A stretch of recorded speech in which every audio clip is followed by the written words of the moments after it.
سعودی عرب کی حکومت کی جانب سے پاکستان میں کرونا کے پھیلتے ہوئے کیسز کی وجہ سے قرنطینہ یا کوارنٹین کا نفاذ کر دیا گیا ہے کہ جو حجاج یہاں سے جا رہے ہیں عمرے کے لیے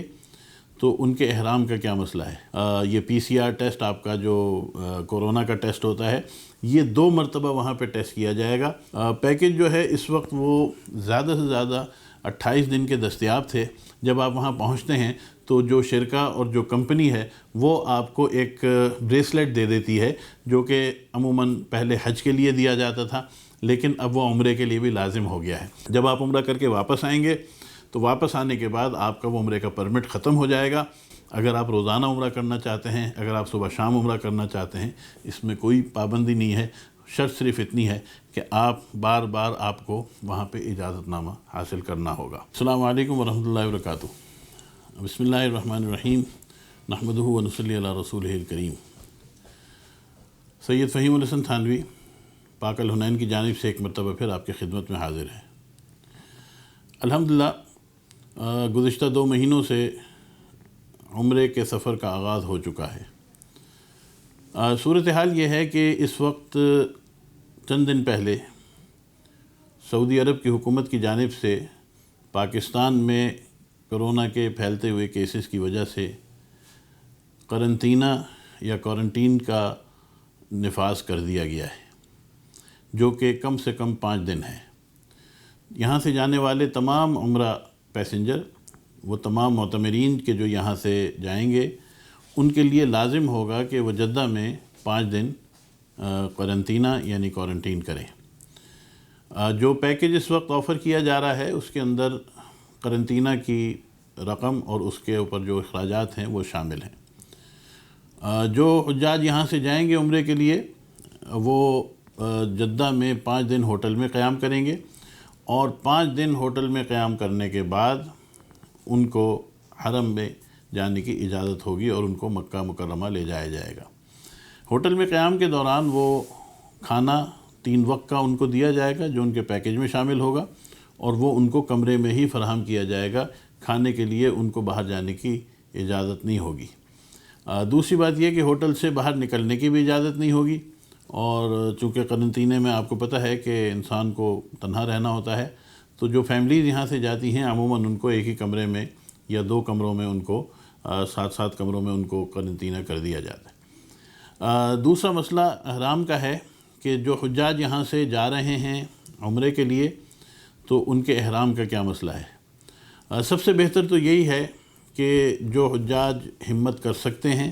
جو معتمرین اس کی ہمت رکھتے ہیں، وہ یہاں سے پاکستان سے حسب سابق احرام باندھ کے جائیں اور جب میقات سے ان کا جہاز گزرے تو وہاں پر وہ عمرے کی نیت کر کے احرام کی حالت میں آ جائیں اور 5 دن جو ان کے قرنطینہ کے ہیں، کوارنٹین کے ہیں، ان 5 دنوں میں وہ احرام کی حالت میں موجود رہیں۔ یہ تو سب سے بہتر صورت ہے، لیکن بہت سے خواتین و حضرات اپنی طبیعت کے اور اپنے مزاج کی وجہ سے، اپنی بیماریوں کی وجہ سے، اپنی کمزوری کی وجہ سے ان کے لیے مشکل ہوتا ہے کہ وہ 5 دن تک احرام کی پابندیوں کے اندر رہیں۔ تو ایسے حجاج کے لیے یہ گنجائش ہے کہ جب وہ یہاں سے اپنا سفر شروع کریں تو وہ یہ نیت کریں کہ ہم جدہ جا رہے ہیں، عمرے کی نیت نہ کریں۔ بہرحال ان کا ویزا چونکہ عمرے کا ہے، ان کا ارادہ عمرے کا ہے، لیکن نیت انہوں نے جدہ جانے کی کرنی ہے تو بغیر احرام کے جدہ پہنچ جائیں اور وہاں سے جس دن وہ قرنطینہ سے کلیئر ہوں، کیونکہ یہ بھی ہو رہا ہے کہ وہاں پہ آپ کا ٹیسٹ ہوگا، یہ PCR ٹیسٹ آپ کا جو کورونا کا ٹیسٹ ہوتا ہے یہ 2 مرتبہ وہاں پہ ٹیسٹ کیا جائے گا۔ ایک آپ کے پہنچتے ہی کیا جائے گا اور ایک 5ویں دن آپ کا ٹیسٹ ہوگا جس کی رپورٹ کلیئر آنے پر یعنی نیگیٹو رپورٹ آنے پر آپ کو وہاں سے جانے کی اجازت ہوگی۔ تو جب وہاں سے اجازت ملے تو وہیں جدہ میں جو ہوٹل میں جس میں آپ کا قیام ہے وہاں سے آپ اپنے احرام کی حالت میں آ جائیں اور احرام باندھ کے اور پھر مکہ مکرمہ کی طرف جائیں۔ اس میں یہ بات ذہن میں رہے کہ یہ احرام کی جو چھوٹ دی جا رہی ہے یہ مجبوری کی حالت میں اور ان لوگوں کے لیے دی جا رہی ہے کہ جو اس کو اس پہ عمل کرنا ان کے لیے مشکل ہے، اور دوسرے یہ کہ وہاں کی بھی قانونی پابندیاں ہیں کہ 5 دن آپ کو وہاں ٹھہرنا پڑتا ہے جدہ میں، اور اس میں رکاوٹ ہے، تو اس لیے ان کے لیے یہ گنجائش دی جا رہی ہے۔ باقی جو نوجوان ہیں اور جن کے اندر ہمت ہے، اور جو افراد اس جذبے کے ساتھ جا سکتے ہیں کہ ہم 5 دن اس مجاہدے میں رہیں گے، تو یقینی بات ہے کہ احرام کی حالت میں انسان جب اللہ تعالیٰ کی رضا کے لیے اور عمرے کے مبارک سفر کے لیے مجاہدہ کرے گا تو اس کا اجر بھی انشاءاللہ اسی کے حساب سے اللہ تعالیٰ عطا فرمائیں گے۔ پیکج جو ہے اس وقت وہ زیادہ سے زیادہ 28 دن کے دستیاب تھے، لیکن اب 5 دن کا چونکہ کوارنٹین ہے تو زیادہ سے زیادہ آپ 23 دن تک مزید آپ حرم میں ٹھہر سکتے ہیں، کیونکہ 1 مہینہ کا ویزا ہوتا ہے اور 28 دن کے اندر اندر آپ کو واپس آنا ہوتا ہے۔ وجہ اس کی ہوتی ہے کہ جب آپ یہاں سے ٹریول کرتے ہیں تو تاریخوں کے فرق کی وجہ سے جو فلائٹیں ہوتی ہیں اس میں پورے 30 دن مکمل کرنا مشکل ہوتا ہے، اس لیے عموماً زیادہ سے زیادہ جو پیکج دیا جاتا ہے وہ 28 دن کا دیا جاتا ہے، لیکن اس میں 5 دن چونکہ آپ کے جدے میں گزر جائیں گے تو زیادہ سے زیادہ 22 سے 23 دن کا پیکج ہوگا اور اس میں آپ رہ سکتے ہیں۔ لیکن عموماً جو آج کل جو حضرات جا رہے ہیں ان کو 15 دن کا پیکج دیا جا رہا ہے اور اس کو آفر کیا جا رہا ہے۔ یہ بات بھی ذہن میں رہے کہ اس وقت جو کمپنیاں وہاں پہ آپ کو لے کے جا رہی ہیں وہ اس میں سے کچھ یہ بھی باتیں سننے میں آئیں کہ جیسے پہلے ہوتا تھا کہ ہم صرف عمرے کے ویزے لے کے لوگ چلے جاتے تھے اور وہاں پہ پھر اپنی مرضی کے وہ ہوٹل کرتے تھے، تو اب یہ صورت ممکن نہیں ہے۔ اس کی وجہ یہ ہے کہ انہوں نے اب نظام میں تبدیلی کر دی ہے، جب تک ہوٹل کی بکنگ نہیں آتی، جب تک ٹرانسپورٹ کی بکنگ نہیں آتی، جب تک وہاں پہ عمرے کے لیے اجازت نامے کی آپ کی رجسٹریشن نہیں آتی تو یہاں سے ویزا جو ہے جاری نہیں ہوتا۔ تو لہٰذا یہ بات اگر کوئی کہہ رہا ہے تو اس کی یہ بات غلط ہے۔ جو بھی شخص جائے گا وہ جانے سے پہلے اپنے ہوٹل کی بکنگ کروائے گا اور وہ اس کے ساتھ ساتھ ٹرانسپورٹ کا اپنا انتظام کرے گا، اور تیسری چیز جو ہے وہاں پہ عمرے کی اجازت لے گا۔ یہ بات بھی ذہن میں رہے کہ جو لوگ یہاں سے جا رہے ہیں اس وقت کم سے کم 25 افراد کے گروپ میں جو لوگ جائیں گے تو ان کے لیے ٹرانسپورٹ جو ہے، چونکہ ٹرانسپورٹ کا ابھی تک نظام انہوں نے واضح نہیں کیا ہے تو پرائیویٹ ٹرانسپورٹ ان کے لیے لے کے دی جا رہی ہے، تو کم از کم 25 افراد کا جو گروپ جاتا ہے اس کے لیے ٹرانسپورٹ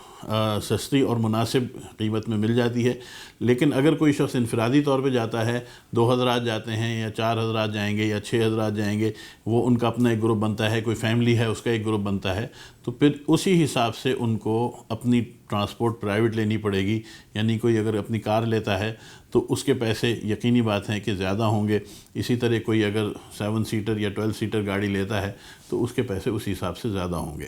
تیسری بات یہ کہ وہاں پہ نمازوں کے لیے کوئی پابندی نہیں ہے۔ جب آپ وہاں پہنچتے ہیں تو جو شرکا اور جو کمپنی ہے وہ آپ کو ایک بریسلیٹ دے دیتی ہے، جو کہ عموماً پہلے حج کے لیے دیا جاتا تھا لیکن اب وہ عمرے کے لیے بھی لازم ہو گیا ہے۔ وہ بریسلیٹ جو ہوتا ہے اسی کے اندر انہوں نے ایک کوڈ آپ کا فیڈ کیا ہوا ہوتا ہے، اور آپ کو حرم میں داخل ہوتے ہوئے وہ بریسلیٹ وہاں پہ انہوں نے سینسر لگائے ہوئے ہیں، اگر وہ بریسلیٹ کا سینسر جو ہے وہاں پہ اس کے ساتھ میچ نہیں کرے گا تو آپ کو حرم میں داخل نہیں ہونے دیا جائے گا۔ لیکن جو حضرات وہ بریسلیٹ جو ہے وہ اپنے ہاتھ میں پہن کے رکھیں گے وہ جب وہاں سے گزریں گے تو ان کو جانے کی اجازت ہوگی۔ آپ جتنے مرتبہ حرم میں جائیں، جانے پہ کوئی پابندی نہیں ہے، لیکن یہ یاد رہے کہ طواف جو پہلے مطاف میں ہوا کرتا تھا وہ ان لوگوں کے لیے کہ جو نمازوں کے اوقات میں بغیر احرام کے جاتے ہیں، وہ پہلی منزل پہ جو کہ اب تقریباً کوئی گراؤنڈ فلور سے تھوڑا سا اوپر نئی جو بنی ہے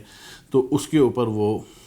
طواف کر سکتے ہیں۔ مطاف میں صرف وہ لوگ جا سکتے ہیں کہ جنہوں نے احرام باندھا ہوا ہو اور احرام کا